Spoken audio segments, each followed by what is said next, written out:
If you keep what you bring into the marriage, why do you need a prenup? So, this question assumes that you have a basic understanding of the difference between marital property and separate property. But in case you don't, I'll give you the basics here. Your separate property belongs only to you. Your marital property belongs to you and your spouse. And the idea is that if you ever get divorced, you get to keep all of your separate property while your marital property is up for division. One of the main principles of separate property and marital property is that whatever you own prior to the marriage is your separate property. And whatever you build together during your marriage is your marital property. And most people would agree that this is basically fair, right? If you get divorced, you shouldn't get part of what your spouse owned before you were together. And it sounds simple too, right? If you get divorced, you get back what you had coming in and you split what you accumulated together. Easy peasy, right? No, it's super complicated. And the one question of what constitutes separate property and what constitutes marital property is the subject of billions of dollars of attorney's fees nationwide every year. Just trying to determine the answer to that one question. Here's why it's so complicated. Some people mistakenly believe that if you own an asset prior to the marriage, that you get to keep that asset 100%, even if you keep contributing to it during the marriage. For example, I had a 401k 10 years before I got married. So if we get divorced, I should keep it, right? My wife never contributed to it. It was always mine, and I should keep it. Or let's say my wife owned a rental property in another state before we got married. I never contributed any money to it. I never even saw it. She paid the mortgage for that property from her own paycheck throughout the marriage. She should keep it if we get divorced, right? The answer is wrong in both of those instances. Here's why. The exact definition of marital property can vary from state to state, but it's usually something like this. Anything that is accumulated due to the efforts of the spouses during the marriage is considered marital property. What does that mean in plain English? It means that as soon as you're married, every paycheck that either of you earn is considered marital property. You can get a paycheck in your name, deposit it into an account in your name only, and then pay a mortgage in your name only on a house that is in your name only that you purchased before getting married. And that house is now considered partially marital property. Because since your paychecks that you earn during the marriage are marital property, anything you buy with that money is considered marital property.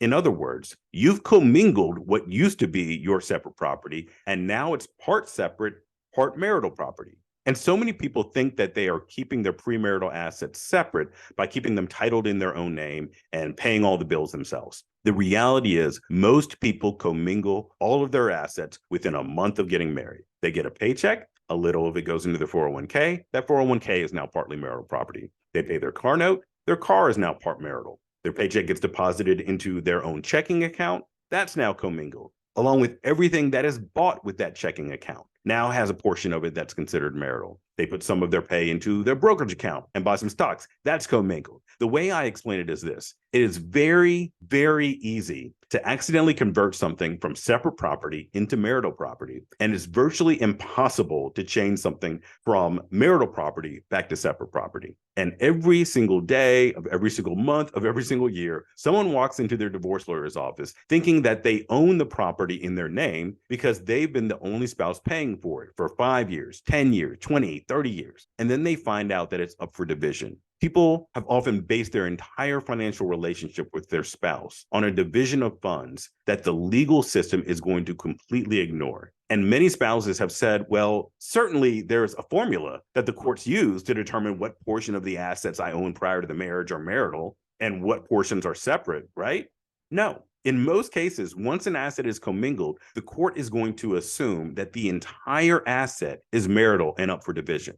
And it's the job of the person who owned the asset before marriage to prove what portion is separate and what's marital. Often, the cost of the forensic accountants and financial experts and attorneys that would be needed to prove in court what portion of your premarital assets should come back to you is more, the cost of proving that is more than the assets are worth themselves. And so it's extremely common for spouses to come into their marriage with significant assets, and it all gets lumped in with the marital assets and gets divided anyway. And you can imagine how heartbreaking it is to have a couple be married for 20 years and have an understanding between the two of them that the rental property one spouse owned prior to the marriage belongs just to the wife. She pays the mortgage, she pays all the bills, she finds the renters, the whole nine. The husband doesn't pay a dime towards it. And then that couple gets divorced and the wife loses one half of the value of that property because the court doesn't care what your understanding was.